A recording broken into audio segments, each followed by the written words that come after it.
2.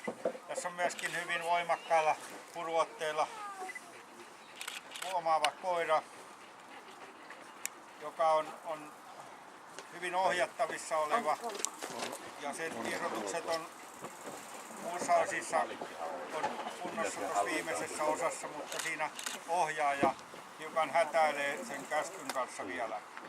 Avustajan etsiminen risteillen, koira etsii määrätietoisesti, tulee tämä erinomainen vartiointihaukkuminen. Tässä koiran tulee aloittaa heti haukkuminen.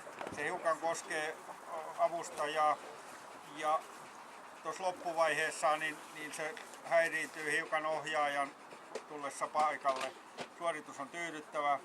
Avustajan pakoyritys, tässä koira saa hyvän otteen, pitää voimakkaasti estää avustajan liikkumisen, suoritus erinomainen.